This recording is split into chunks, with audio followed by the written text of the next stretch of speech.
The word for you this morning. Why don't you, let's do it a bit differently today. Let's lift up our hands. Open your heart. And let's say this together. Say, Heavenly Father, I'm hungry for your word. Speak to me this morning. I want to hear your voice. Thank you, Holy Spirit. I love you, Lord. Have your way in my life. Flow in me. Flow through me. In Jesus' mighty name. I give you my full attention. My eyes are fixed upon you, Jesus. And I'm receiving and now word for my life, for what you're doing in the kingdom and in this church. I honor you, Lord, as I put my eyes upon you. And I thank you for healing, for deliverance, for freedom. Bless our brothers and sisters who may have desired to be with us this morning, but for some reason they could not make it. Bless them, Lord, and surround them with your love and your mercy. We send forth your word to them this morning. And we declare that the word of God is working in their life. Thank you for Charlotte, for Rita, for their mother. Thank you for their family. Thank you that the Holy Spirit is touching them even now. Thank you, Lord God, that this message is going to be heard all over the world. And I thank you, Lord, that the church is arising. The child has awakened. And right now is the time of the glorious church to shine. I am that church. I'm moving up.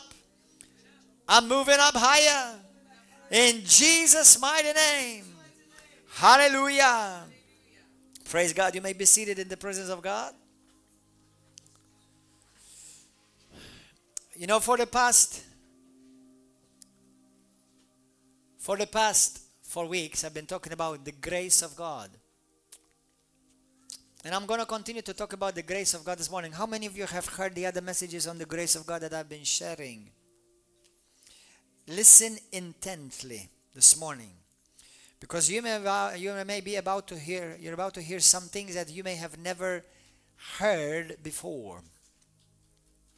As I was meditating the word yesterday, there was something in my life that I could not reconcile, I could not understand. And I'm about to tell you one day, right now in a moment. I could not understand why I saw certain things, and I could not understand the reason why God did some things, or seemingly did some things one way in the Old Testament and a different way in the New Testament. Or at least they seemed, until the light was switched on. I want you to go to the book of Acts chapter 4. I thank you, Holy Spirit, that you speak through me. Hallelujah. My message this morning, if I had a title for it, would be this: the grace of God makes you powerful, not pitiful. Are you powerful or are you pitiful? Let me ask you that question. Are you powerful or are you pitiful? Are you a Christian called to be powerful or are you called to be pitiful? And the reason I say that, number one, like many of you, like many in the world, I come from a religious background. And with all due respect, but I have to say the truth, it was Roman Catholic, the background. And I, at least speaking for myself, I was never taught anything about grace. I did not understand in any facet of what is grace. And I never saw grace. I never experienced grace. Even though for 23 years I attended faithfully one week after another, and for many years every day. And for some time, I even thought I was going to become a Roman Catholic priest.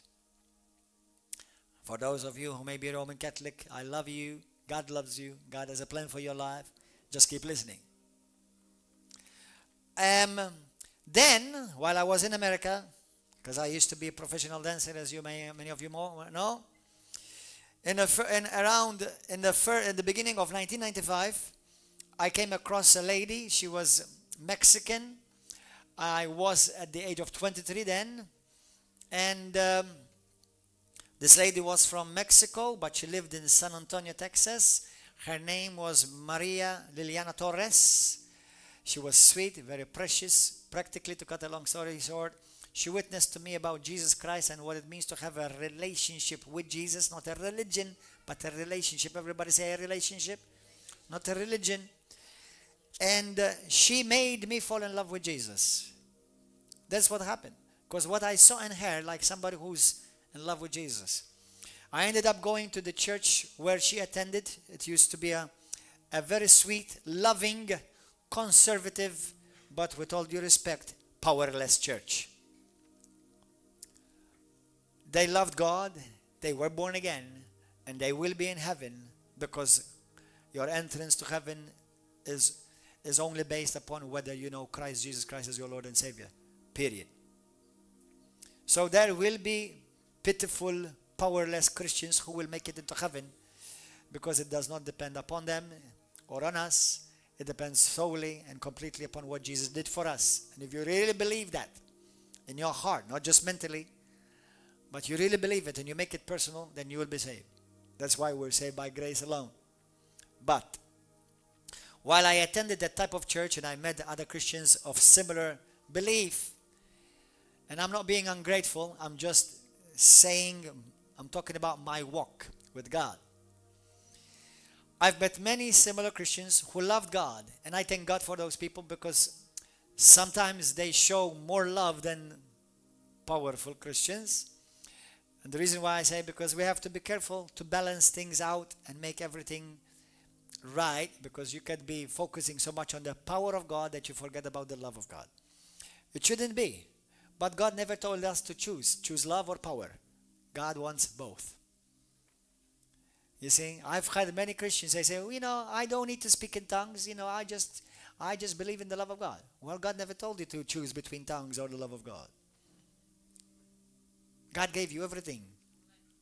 Receive everything. So don't make a choice. Don't make the gospel a buffet. You only pick up what you want or what you think you need. Take everything. Jesus died for all of that so that you live a life of abundance in every area. It doesn't mean you're going to have everything instantaneously and everything is going to drop on your pocket and on your lap right away. But God has called you for an abundant life. Actually, let me put it this way.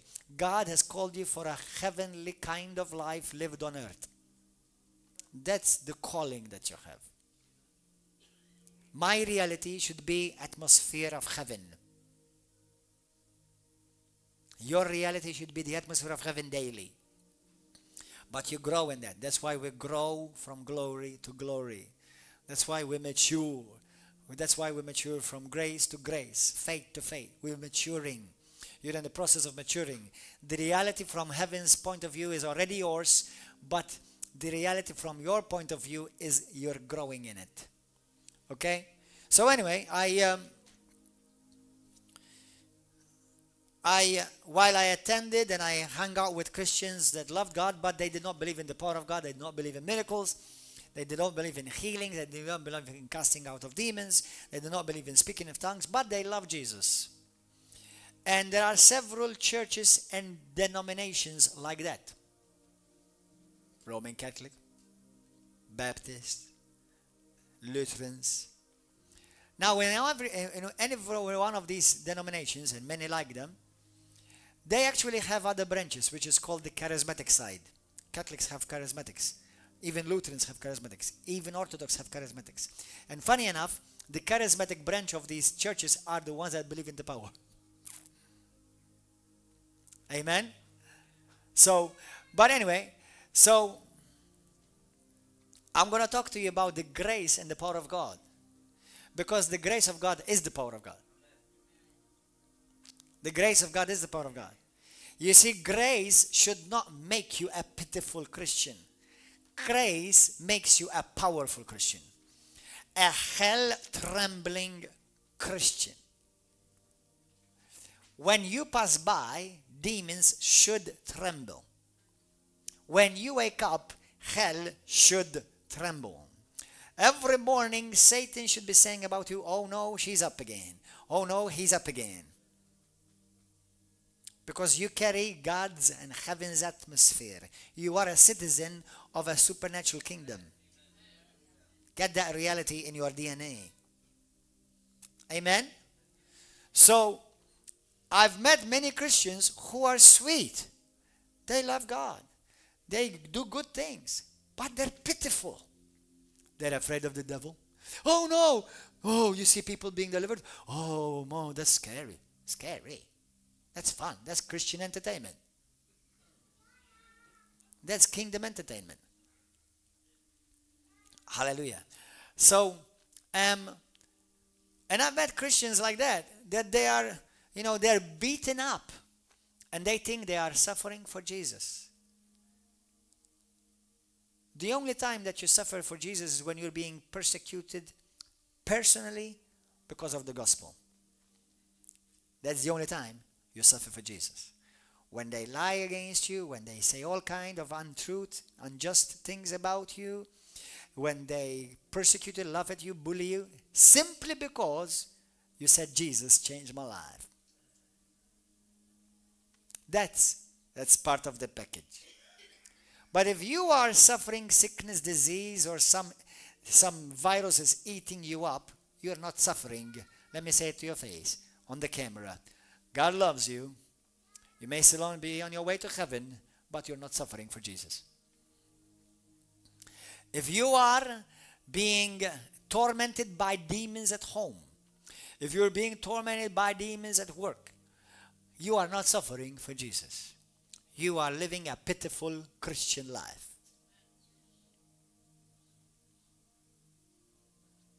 Amen? But Jesus did not come so that you just go to heaven. Jesus came so that heaven comes to you. Do you understand that? And that's a powerful, hell-trembling, earth-shaking truth. Go to the book of Acts, chapter 4. The Holy Spirit is here.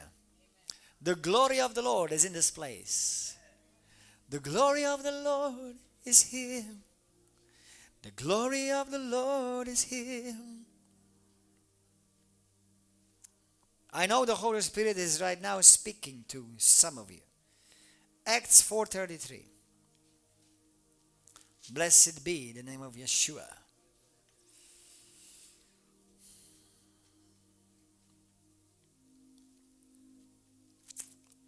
And with great power, the apostles gave witness to the resurrection of the Lord Jesus Christ. And great grace was upon them. Like great power, great grace. How many of you have seen the grace of God? No. Sorry, no offense, you're lying. You've seen the power of God. Nobody sees the grace of God. But I know that the grace of God is over you because I see the power of God over you. Do you understand? Nobody sees the grace. Oh, the grace of God is over me. Like somebody said this week, I've met somebody and they told me that they've met one of those pitiful Christians. And they said to him, well, brother, be careful. Even Satan heals. And then I would want to ask somebody pitiful like that man that goes to certain pitiful, powerless churches in this land. And I say to you, so okay, so you believe that God does not heal today. But you just told me that Satan heals. Wow. Your devil is more powerful than your God.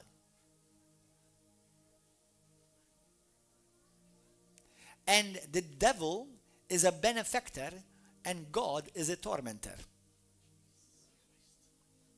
These are churches that exist in this land, but there are many all over the world like that.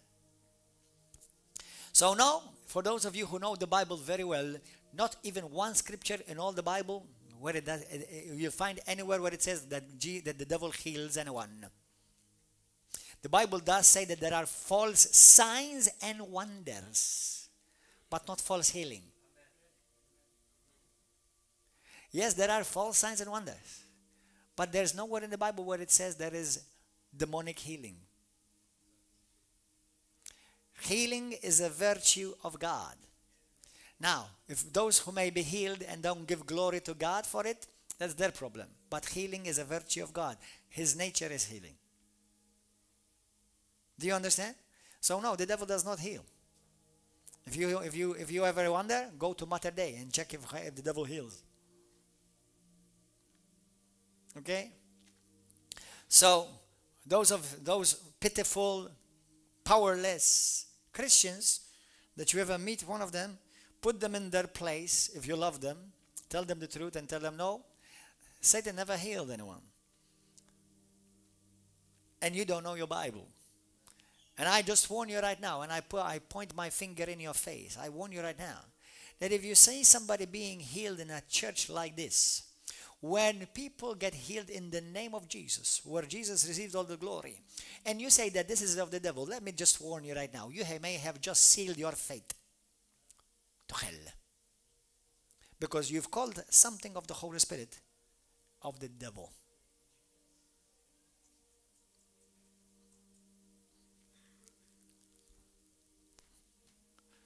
So be careful.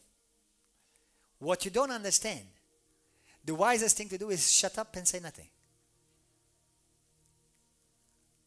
And humbly receive instruction from the Word and the Holy Spirit. Amen? Hallelujah. If somebody grabbed a Mercedes car and smashed it to a wall, it does not make the Mercedes company a bad car. And you don't blame the Mercedes company for somebody smashing a Mercedes to a wall. Okay? And so, hallelujah. So, what do we see here? We see that the grace and the power of God are synonymous. And where the grace of God is present, the power of God is revealed. Are you following? And the reason why, because there are churches and Christians who constantly say we are saved by grace. We're saved by grace. And it's true. But they use that as an excuse to continue to live in sin. Since I'm saved by grace and it's not because of my works, then it doesn't matter if I live in sin, it doesn't matter if I fornicate, it doesn't matter if I'm living in adultery, it doesn't matter because if I smoke or cuss or do drinks or go to nightclubs, Pastor, I'm saved by grace, I can do nothing. I cannot lose my salvation because I'm saved by grace. Number one, I must say that I wonder if you are truly saved. Okay? But the Bible talks about that many in the later days will depart from the faith. 1 Timothy chapter 4. Many will depart from the faith. That means at some point they were in the faith. Okay? So, yes, there are many who are fake Christians and they have never truly experienced the grace of God. But there are also a group who may have experienced God, but they walked away. And because, just like the Bible says in the book of Jude, they turned the grace of God into an opportunity to sin. So grace does not give you license to sin. God has not given the grace so that you can sin freely. Grace was given to you so that you live victoriously. Hallelujah. God has given His grace so that you overcome sin, not excuse sin. But anything that is of sin, sickness, disease, darkness, curses, you overcome that by the grace of God. Do you understand? So anyone who comes to you and says to me, well, don't tell me what to do, I'm saved by grace. Be careful that you don't trample the blood of Christ.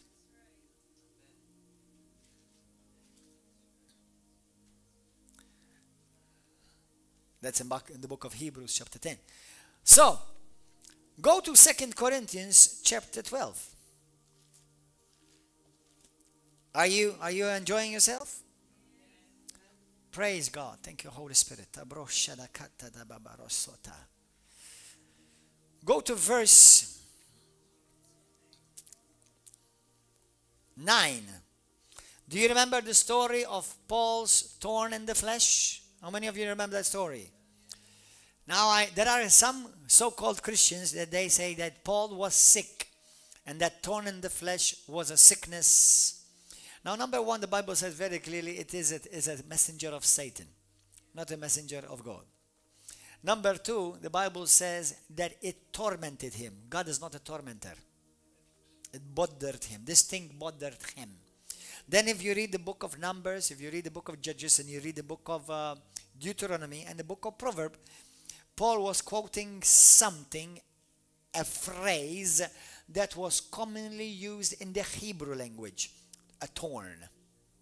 And a thorn in a Hebrew context, for a man who comes from a Hebrew mindset, Paul, it never meant sickness. In all of the Bible, the word thorn in the flesh or something similar, or thorn in your eyes, is mentioned about 60 times, about 40 times related to one thing, but not even one time related to a sickness or disease.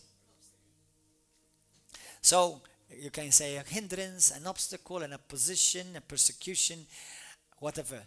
But none, not even once, in the whole book of the Bible, 66 books, not even once is a sickness or a disease. Because when somebody is sick, you don't pray that God will give them grace. You pray that God will give them healing. We don't pray grace over sick people. We pray healing over sick people. Amen? Hallelujah. So, 2 Corinthians chapter 12, verse 9. And he said to me, let's read from verse 7 quickly. Yeah. And lest I should be exalted above measure by the abundance of the revelations, a thorn in the flesh was given to me, a messenger of Satan. Some people, they don't need about bothering to interpret the Bible. They don't even know how to read it in the beginning. So it's a messenger of Satan. Verse 7. To buffet me, lest I be exalted above measure. Concerning this thing, I pleaded with the Lord. He didn't say concerning sickness or disease or pain. Concerning this thing, I pleaded with the Lord 3 times, that it might depart from me. You don't say sickness, we don't see anywhere people say, sickness, Lord, make the sickness depart from me. That kind of verbiage is never used in the context of healing. And he said to me, my grace is sufficient for you. Okay? My grace is sufficient for you. For my strength, what is grace? Strength. Or power. For my power is made perfect in weakness. So when do we need grace? When you feel weak. When you feel sick, you need healing. And that's why then Paul says, therefore most gladly I will rather boast in infirmities, weaknesses, that means, and the power, so that the power of Christ may rest upon me. Therefore I take pleasure in weaknesses, in reproaches, in needs, in persecution, in distress for Christ's sake. When you're being persecuted, for when I am weak, then I am strong. See, in my weakness, the grace of God works the best. Amen? When you're weak, that's where the grace of God excels. When you're weak, that's where the power of God can be shown. Hallelujah. So when you are weak, God's power will work through you. Because the grace of God also means everybody say it with me, the grace of God means the supernatural power of God working in me, helping me accomplish that which by my own strength I cannot do. That's why you need His grace, His strength, His power. Hallelujah. Now the Bible says in several times, in the book of Acts especially, you see that where the Bible says that with great power the apostles gave testimony, for great grace was upon them. Hallelujah. How many of you, the grace of God is upon you? That means you are a powerful Christian. How many of you are still waiting about it? Are you still thinking about it? We are a powerful church, not a pitiful church. Hallelujah. Amen. We're a powerful people. And it's not just because we come to River of Love, although that counts, but because we have discovered the truths of the gospel of grace. Amen. We preach the gospel of grace. What we don't preach, that you can sin no problem because of grace. That's not the message of the gospel. And by the way, there's going to be part 2 to this message and possibly part 3. Because we will be entering in Romans chapter 6 about how God has not given us grace so that we can continue to sin. Amen. But so that we overcome sin. But you see, but grace does not only overcome sin, but grace also overcomes Satan. You see, when God said to Paul, my grace is sufficient for you because my strength and my power is more than enough for you. You see, that means in this time of you are being persecuted and you're being opposed, then use my grace so you overcome. Amen. Hallelujah. Praise God. Go to the book of Ephesians 3 actually before. Let's go with Ephesians 3 first. Thank you, Holy Ghost. Ephesians 3:7. Let me read 6. The Gentiles should be fellow heirs of the same body and partakers of his promise in Christ through the gospel, of which I became a minister according to the gift of the grace God given to me, of grace of God given to me, according to the gift of the grace of God given to me, by the effecting working of his power. You understand that?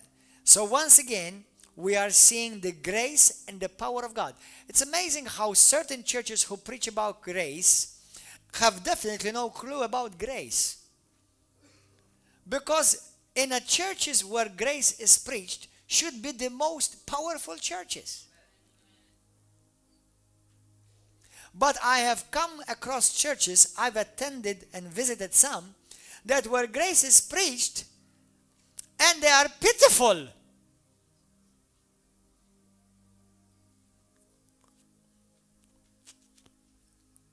So the grace of God makes me and you powerful.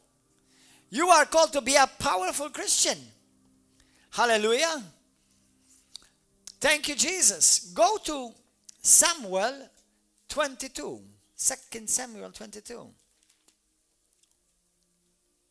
2 Samuel 22. Thank you, Jesus. Blessed be the name of the Lord. 2 Samuel 22. We're going to go and read verse 33. 2 Samuel chapter 22, verse 33. God is my strength and power. He makes my way perfect. God, you see, if you have the God of grace, you should have the power of God. You have the grace of God, you should have the power of God. If you have the God of grace, you should have the power of that God. Hallelujah. God is my strong fortress. He sets the blameless in his way. When the grace of God is over your life, He has called you to do supernatural things, powerful things. If you are controlled by something other than by Jesus Christ, you're not operating in the grace of God. Hallelujah. You see, one of the mentalities that I've come across several times is that, many Christians, and I can't stand it, many Christians is like they allow evil, they see evil in front of them, You know, they get persecuted, they get insulted. You know, they mock our God, they mock our Savior, they mock our... And they think that we're supposed to say, well, you know, we just suffer in silence. You know, when we know hope, Jesus is coming. And you know, it's only when Jesus comes we will experience the glory of God. Did you know that the glory of God is on the earth right now? Okay, I'll give you an example. When Jesus Christ shall return, is he coming for a pitiful church or a powerful church? By that standard, I wonder how much of the church will be caught. Because you see, Jesus is going to come and be married to a glorious bride, not a prostitute. And she is glorious from here, not by the time she gets there. She's glorious from here, not when she gets to heaven. Are you getting this? I will have to preach more about this. Hallelujah. Now, Jesus said, you see, many people, many Christians are looking for the time when the rapture happens, or the second coming of Jesus Christ, so that they will be glorious and they will be powerful. Well, read, I said to somebody this week, he's doing masters in church history. He's a Roman Catholic. I love him. He's a sweet guy. I said to him, look at the book of Acts. Look at your church and see if you can see your church in the book of Acts. You see, the book of Acts is the blueprint, brothers and sisters. It's not a historic book. It is an example book. Many Christians look at Acts of the Apostles as something that passed and the way things were. Acts of the Apostles is the book, so it tells you how things should be. The church should be a glorious, powerful church. I will talk to you in the next lesson how in the book of Acts chapter 4, the Bible says that the people outside the church feared the church. I don't blame them, especially after they've heard about Kentucky Fried Chicken started in Acts chapter 5, where God fried Ananias and Sapphira. Oh Lord, if I come to your church, you think I will die?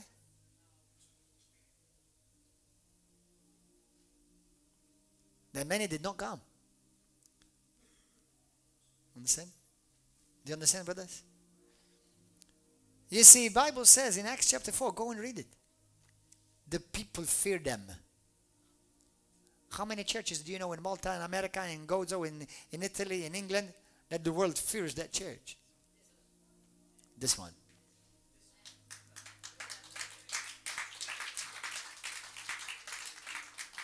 You know, I've had many people tell me, I don't want to come to River of Love, I'm afraid.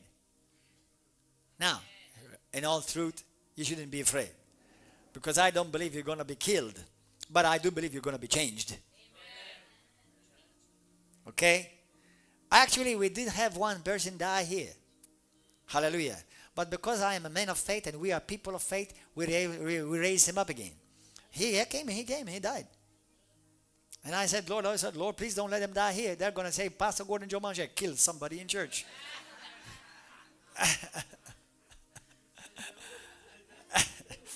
And he died, literally. He fell here. He came forward for prayer. He died. He fell and died.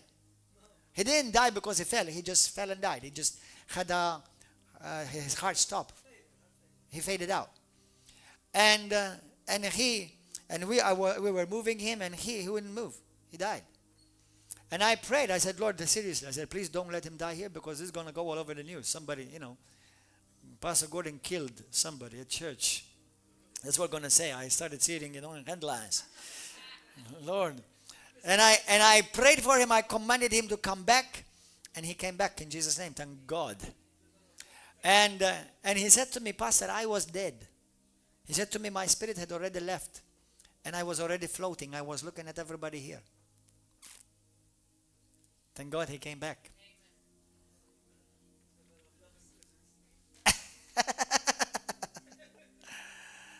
You see, I love to joke, but I'm not playing games with the things of the kingdom.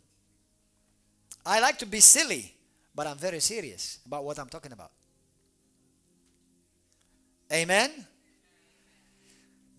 You see, in Matthew chapter 6, verse 9 through 10, Jesus prayed so that heaven will invade earth. Thy kingdom come, thy will be done on earth as it is in heaven. That means Jesus prayed that the reign of God in heaven will be the same as the reign of God on earth. That means heaven and earth should look alike. And we're way off from that yet. Now, can I blow your bubble? Now, if I'm wrong, forgive me. But I don't think Jesus Christ is coming back anytime soon. I do believe he's coming back. But people are preparing like he's coming tomorrow or next week. I don't think he is. Now, I do believe he is coming back. And don't worry if he comes, well, you know, I'll tell you, you were right, brother. Number one, the Bible says nobody knows the hour or the day, okay? But I don't believe he's going to come back soon.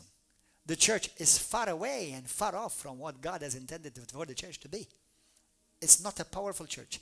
It's a pitiful church. When I still have to call you to come to the river of love, to fellowship, when I still have to remind you with an SMS, when I still have to encourage you to come for prayer, you are saying, I'm a part of that pitiful bunch. That pastor has to remind me to come and pray. Oh! Can you change the subject, pastor?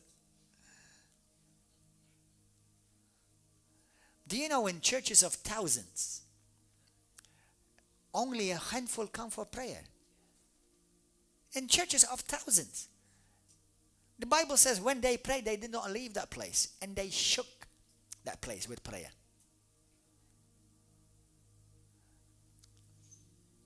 You don't have to agree with me. But I think we've got a few years here. Number one, I still have to write some books. We're not leaving soon. And the next book I'm writing is about the church. And the other one is about the kingdom. Hello. Are you okay, boys and girls? Are we ready to become the powerful church? Because that's the only type of church that Jesus Christ is coming for. You see, why is the majority of the church are hiding and afraid and intimidated?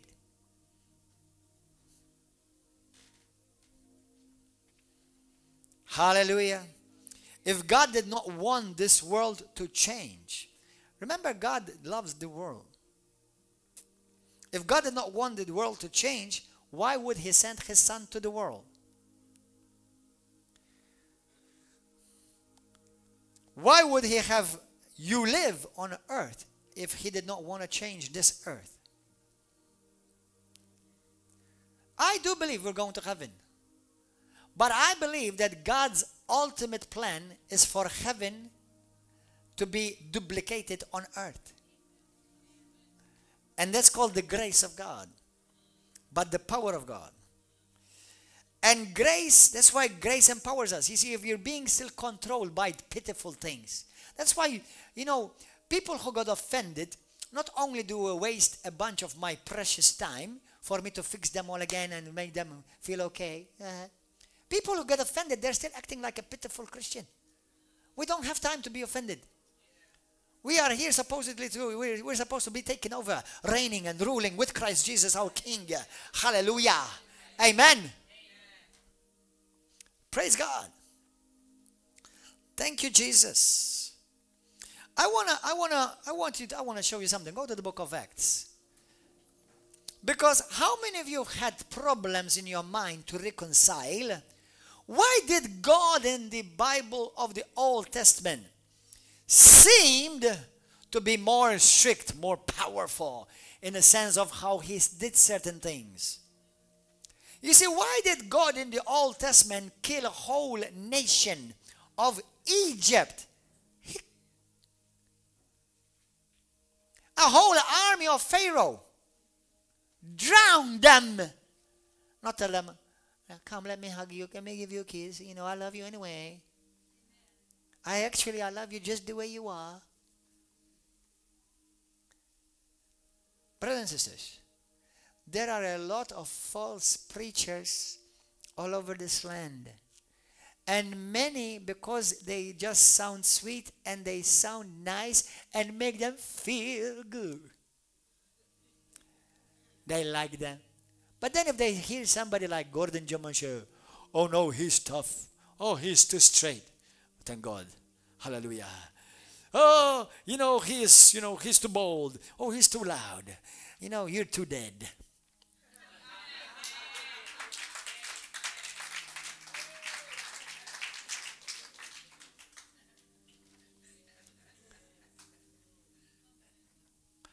I believe God has called us to change the world.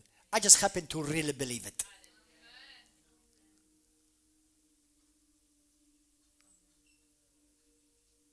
Some read it and they say, "Oh, isn't that lovely preaching?" Live it. Be it.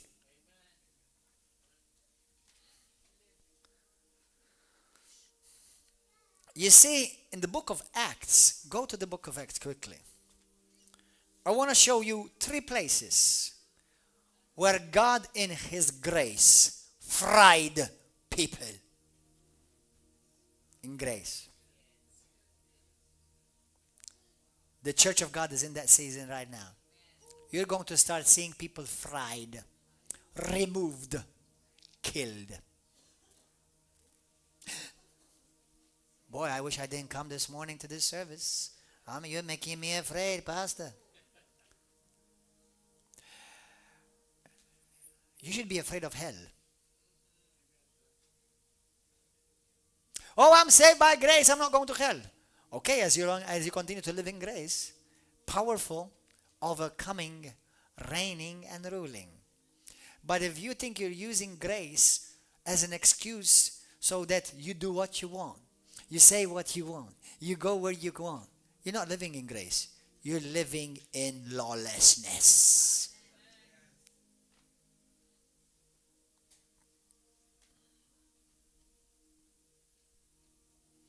Grace makes me powerful, not pitiful. I tell you about another pitiful church that I've heard about recently. And I'm sad to announce it's supposed to be Pentecostal. This woman said, our pastor said, if you see somebody being delivered, run, it may jump on you.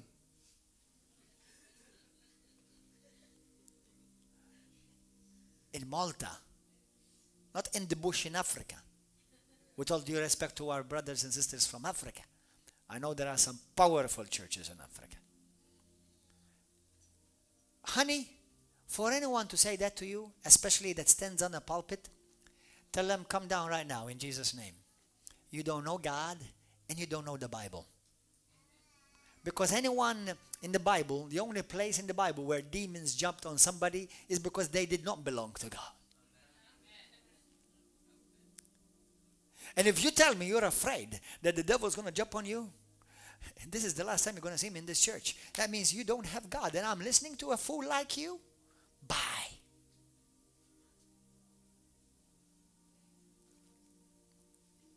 Can I tell you some good news? May I boast in the Lord. Let me make this declaration before. You see, I know that Gordon John Manché is dust, trash, and dirt without Jesus.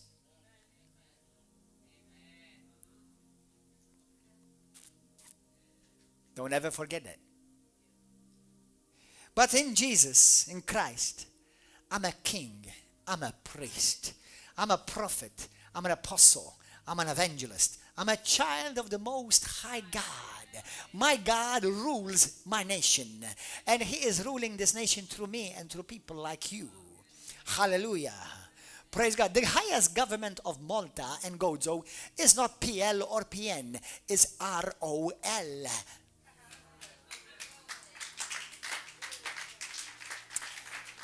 Go and check your media. See who is on media the most. See who's on the newspapers the most. See who are being talked about the most. Why do you think? Because we're not important?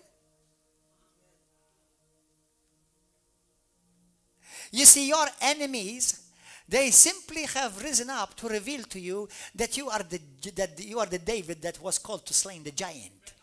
That's why I said to you last week, hallelujah, thank God for Goliath. Without him, David would have never risen up.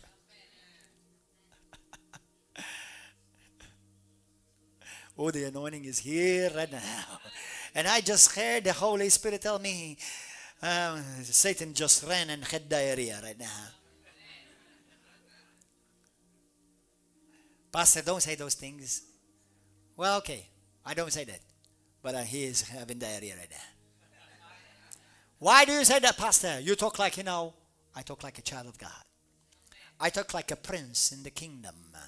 I talk as a citizen of a kingdom. Even though you see my body in this earth suit, yet I live in the heavenly places, far above all rule, power, and authority, seated with Christ Jesus. And that's the way you should be talking about. And just because you have weaknesses, and just because you go through troubles and situations and challenges, hallelujah, doesn't make you any less what God said that you are. But people, because they go through a bad experience, oh, I've had a bad experience, Pastor. I've had an argument with my wife. I've had an argument with my husband. Oh, Pastor, I really messed up in front of my boss. So, repent, fix it, move on. You are still what God called you to be, and you are who God still said you are. You see, it's only this earth that gives us trouble. Otherwise, I am reigning and ruling with Christ Jesus in heavenly places. Hallelujah! Glory to God! Some of you need to get excited. Some of you need to get more excited. Hallelujah! Getting excited is not like this, honey.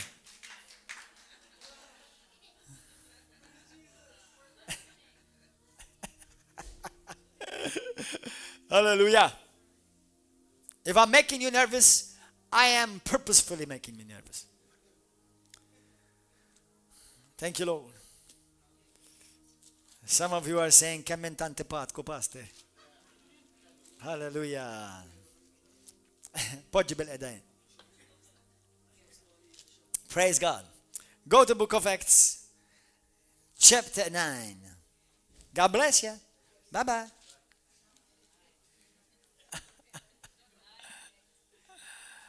Hasta luego, amigo.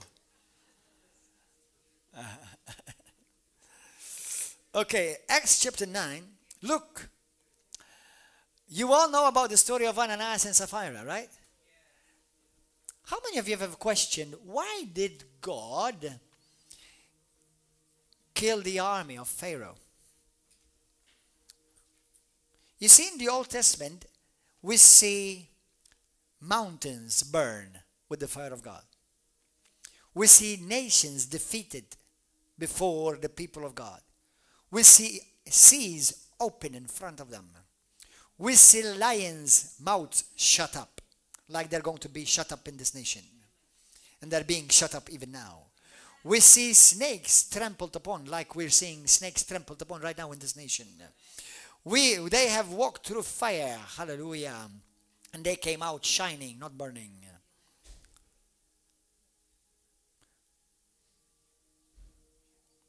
We see a whole dynasty of Pharaoh and Egypt brought to its knees. We see the Roman Empire brought to its knees. By who? By a bunch of pitiful Christians says, "I'm saved by grace. Pray for me so that I may make it."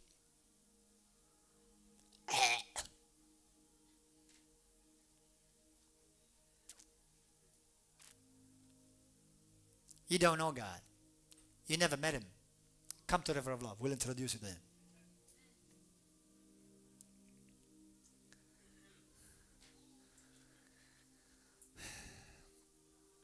Acts 9. Verse 8. Then Saul arose from the ground, and when his eyes were opened, he saw no one, but they led him by the hand and brought him out into Damascus. And he was 3 days without sight, and neither ate nor drank. Who struck him blind? Who struck him blind? Jesus struck him blind. Acts chapter 12. Verse 20. Now Herod had been very angry with the people. Let me read this from here. Acts 20, Acts 12, sorry. Acts 12, let's go to verse 22.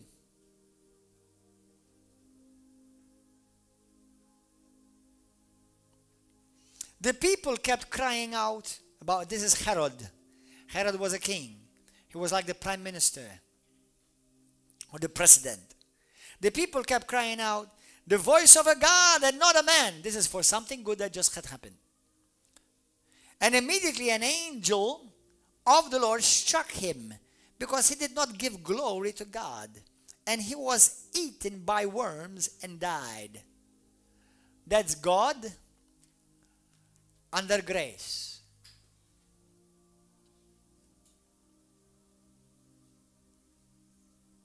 God under the new covenant of grace. I dare you go and study these passages. And why is the church not seeing this under grace? But Pastor, isn't God merciful and he told us to love our enemies and pray for them? Yes, I'm going to get to that. You love them and you pray for your enemies, especially those who persecute you because of the gospel. So what is this? What's the difference between this and them, the others? I'm going to tell you. Go to the book of Acts 13. I love this passage. You see, we have come into this season. Church of the Living God, we have come to this season. Let me tell you something. Church of the Living God all over the world, listen to me. Listen to this word. I might a man of God whom I honor and respect. I will not mention his name, so it will not, just in case if anybody gets stumbled by that, because it's not worth it. But it's what the Holy Spirit is speaking all over the world right now to the true living church, reigning, ruling church, not to the dead, old museums and catacombs. Okay? I'm talking what the Holy Spirit is speaking to all the church. The church has entered into another phase. Even this church has entered into another phase. How many of you have seen it? You felt it? You know it? The rest are what? How many of you seen it? You felt it? You know it? You feel it in your spirit? A man of God, a mighty man of God, that he's got churches all over the world, he said last September the church has entered another phase. I almost expected him to say last September from Faith Explosion Conference in Malta, the church worldwide has entered another phase. Another man of God, now deep in South Africa, a mighty man of God, you know, I post quite a few of his videos and their videos. He said the church of God has long been sitting idle and being and just getting beaten up. But the church he spoke about something in line with what I'm speaking to you right now, because the Holy Spirit spoke this and put it in my spirit some 3 weeks ago. And then after I heard this, and I said, wow, this is God confirming in 3 different mouths what the Holy Spirit is putting in my spirit. And he spoke the same thing, what I'm sharing with you today. You see, if we are truly believing that Jesus Christ is close, and I don't know how close he is, I'm not in a rush, okay? I'm enjoying ruling and reigning and seeing the power of God manifest. But I know heaven is my eventual place, but heaven on earth is my now place. They said the same word. The church has entered, I believe, if not the last, maybe one of the last phases, because God is bringing divine alignment into the church. God is restoring the glory that was seen in the early church of the Acts of the Apostles. And you know that many churches, if not the majority of the churches that I know, that I've seen, they don't come anywhere close to the Acts of the Apostles. None. So, hold on. The glory, the fire should be getting hotter not dimmer. The glory should be getting brighter, not lesser. As we approach his coming, the church should be becoming hotter. And what do? Imagine a ball of fire. If the fire is on that side and I'm here, I may feel a bit the heat, but I can survive. I can still be recognized. But as I get closer to that fire, God is consuming fire, you start burning more. Until that fire and you are both on fire, the same type of fire.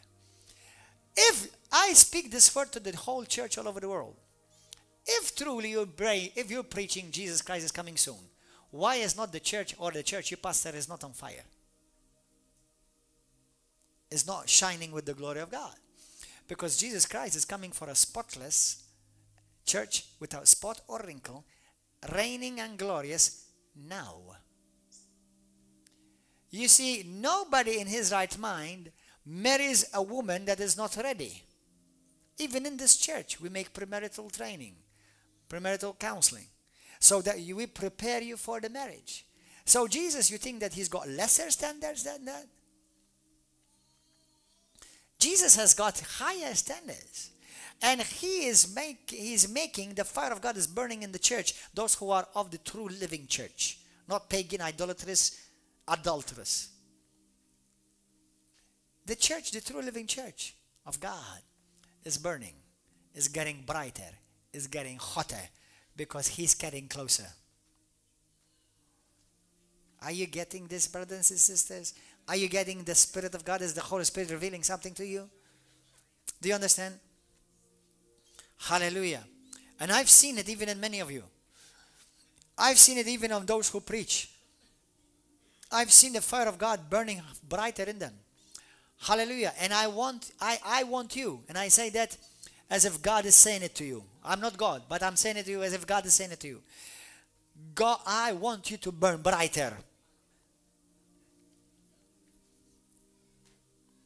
This is your call. This is your purpose. This is why you were created. Now, Acts chapter 13. Verse 9. Now Saul. No, let's read it. Let's read it together. Acts chapter 13. Verse 4.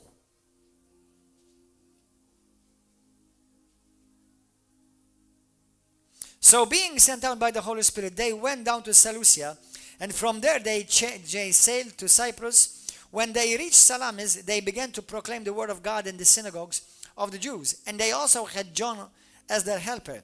When they had gone through the whole island as far as Paphos, that's called Cyprus, they found a magician, a Jewish false prophet, whose name was Bar Jesus, who was with the proconsul. What's the proconsul? Is that a church?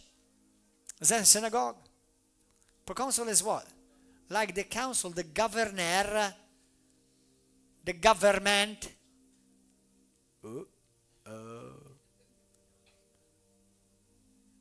The parliament.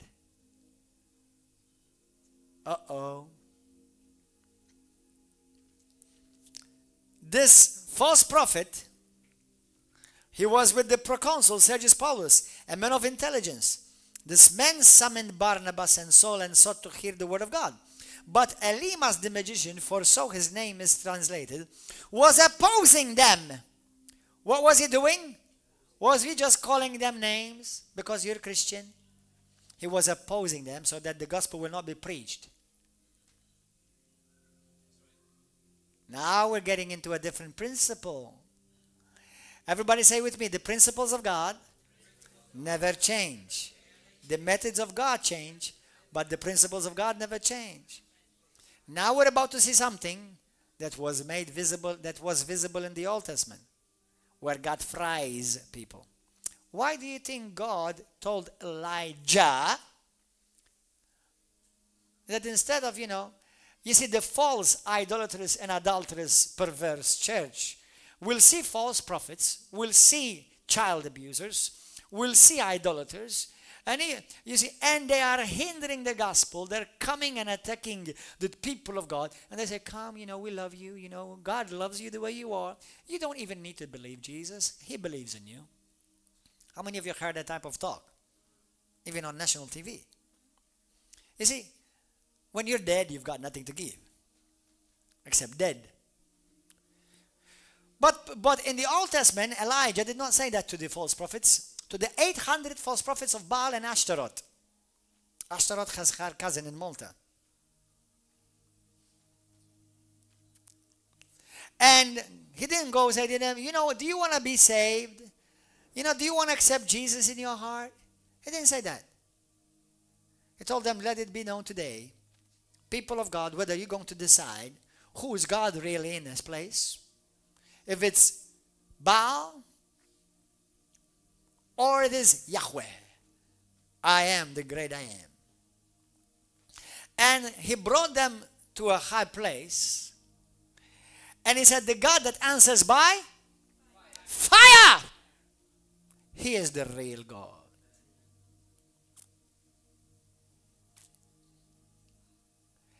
And God started the Kentucky Fried Chicken food chain. Because he fried 800 false prophets and priests. He didn't tell Elijah, go and hug them. Just go and wash their feet. Why do people only preach what they want from the Bible? Why they don't preach the whole counsel of the word? Okay? We see also in 1 Kings chapter 16 onwards, where Jezebel and Ahab, what were they doing? In the book of Numbers 13, we see the false prophet, what's his name? That tried to curse the people of God and put a snare before them. Balaam. Do you know that story is repeated in a church? In the book of Revelations chapter 3? That they tried to pervert the church with sexual immorality. That's New Testament. That's under grace.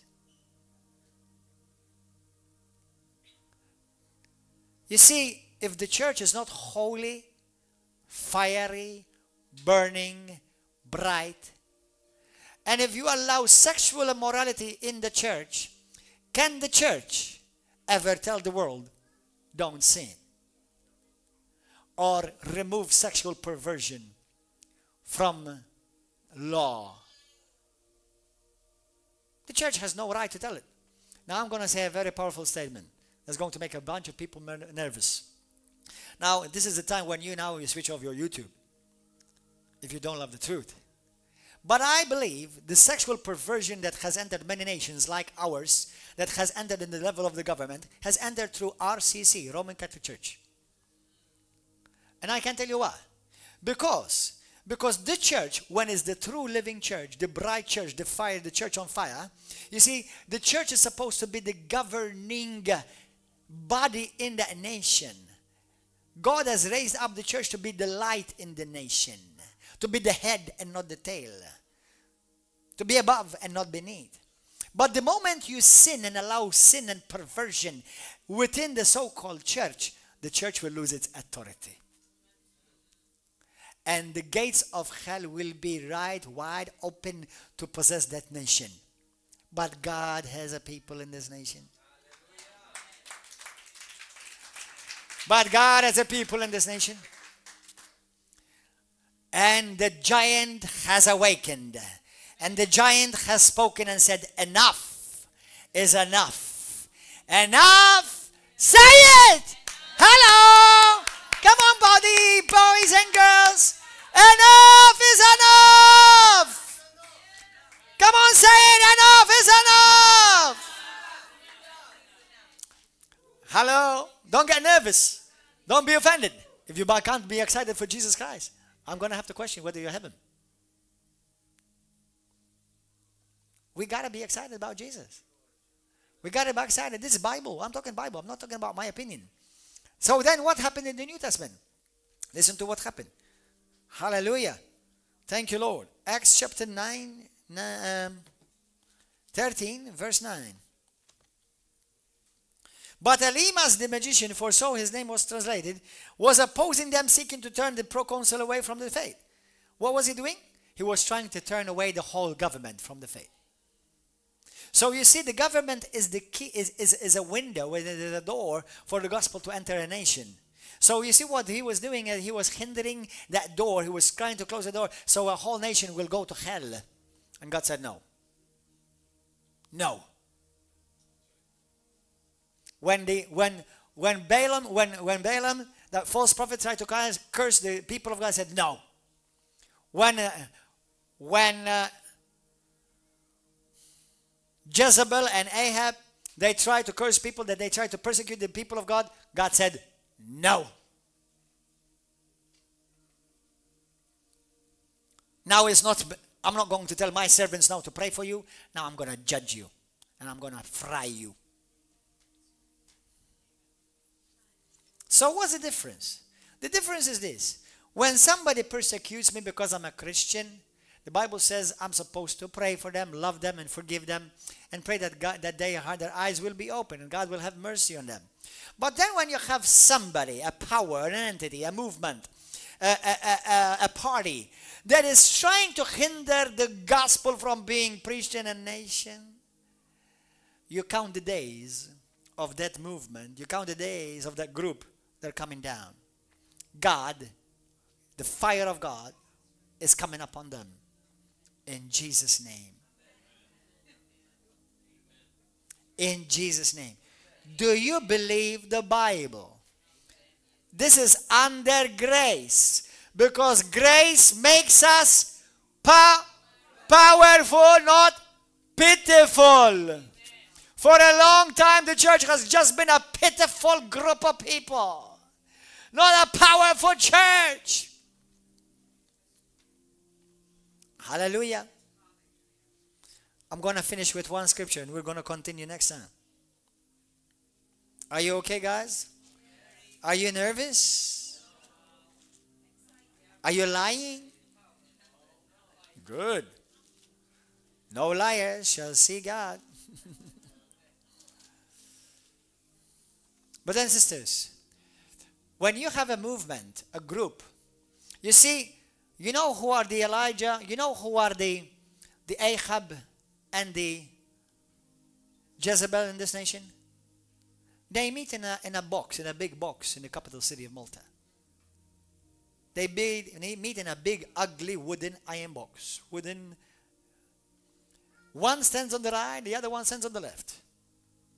And they're the Ahab and the Elijah, they're the Ahab and the Jezebel that have been hindering what God wants to do in this nation. And instead of standing for righteousness, they bring all the perversion to send Malta to hell. And other nations like Malta. But you see, God has his Elijah, and with Elijah, he's got his 7,000. Are you one of those 7,000? How many of you are one of those 7,000? Lift up your hand. Hallelujah. Hallelujah. God has anointed you. God has raised you up for such a time as this. Rise up. Shine up. Speak up. Hallelujah. Amen. For those who may laugh at you and mock you and lie against you, man, I've had my share. And I pray that God will have mercy on them and they open their eyes. But those who have come against the gospel and the church of the living God, God is not going to remain silent forever. Amen. Your frying time is coming.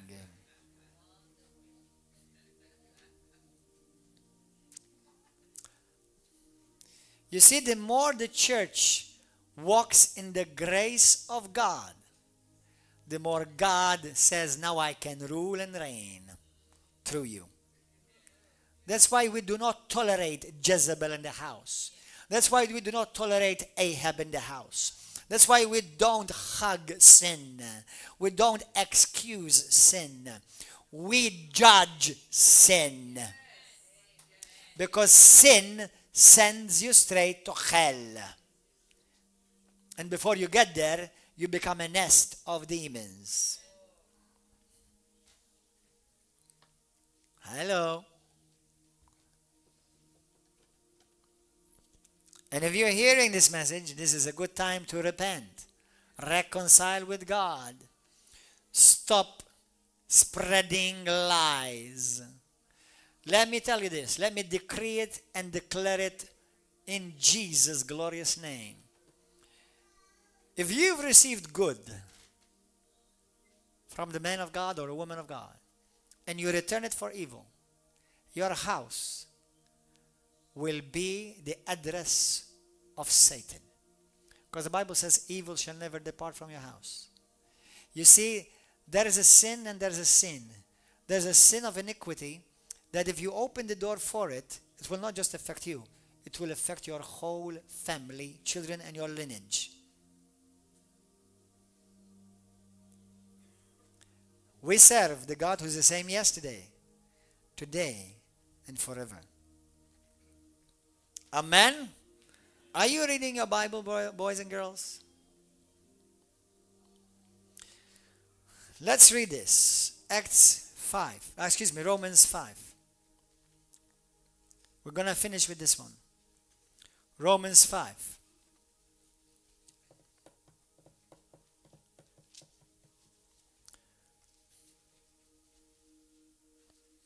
Verse 17. For if by the one man's offense death reigned through the one man, much more those who received the abundance of grace. Listen to what the abundance of grace makes you. Listen to what kind of ability it gives you. Listen to what grace gives you the ability to do. So that through the abundance of grace and the gifts of righteousness, you and I will reign in this life through to the one Jesus Christ. Did you get that? So, grace empowers us not to sin, and so that sin will not control your life. Grace is not licensed to sin or excuse pettiness and pitifulness, but grace is the power to conquer in this life. Are you getting this? Do you know that we see Paul and Peter do things that we don't see Jesus do? That's why Jesus said, you shall do greater things. Those who believe. He didn't say to the apostles, you shall do greater things. So those who believe, they shall do greater things than I do. Because even though Jesus Christ was fully God, yet the Bible says he put his attributes aside because he had to operate as a servant. You see, what Jesus did for you and for me, get this in the very inner crevice of your thoughts and minds. He did it so that you don't have to. No, he did it so that you do it. Certain things Jesus did for me and for me so that you and I don't have to do it. So now we have to live in Christ in the finished work. Not we're repeating the work. We live and we reign through the finished work of Christ. Not, oh, Jesus suffered, so I must suffer too. You suffer for the gospel, yes. On a personal level. But on a national level, no. That's where the Lion of the tribe of Judah must arise and roar through his people. Amen? Are you okay, boys? Some of you are going, yeah, are you sure, Lord, is this from you? Or is this Pastor Gordon? Okay. I understand. I still love you, if you're thinking that way. But at least go and study. Go and study the Bible. Go and study its passages. Go and study why God did these things in the book of Acts. I'll give you another one. I did not open on this. Why did God kill Ananias and Sapphira? You want me to tell you why? If he had allowed them, they would have jeopardized the whole church. And we would never be reading about Acts of the Apostles today, because the church would have stopped by Acts 4 and finished.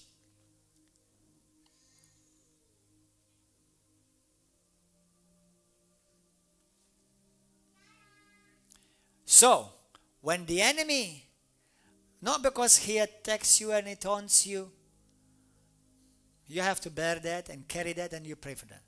But when they're coming against a church to destroy a church, not the building, no, the building is nothing. God arises, and now he gives his church the power and authority to call fire from heaven.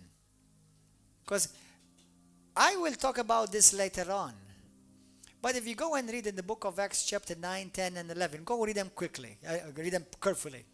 And the Bible said that this message is for the Jews and for those who are of good will. Do you know there are people in this world with evil, demonically inclined intent?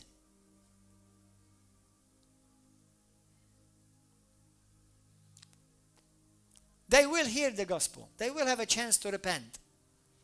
But they won't. We still preach the gospel to them. But they're hell-bound. Good news. Peace on earth and what? Good tidings. To what? To all those who are of good will.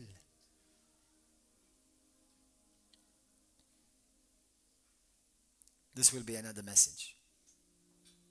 How many of you are coming for part 2? Some of you are going to say, nah, I think I finished your ass stop here. This is too much for me. Let's bow our heads.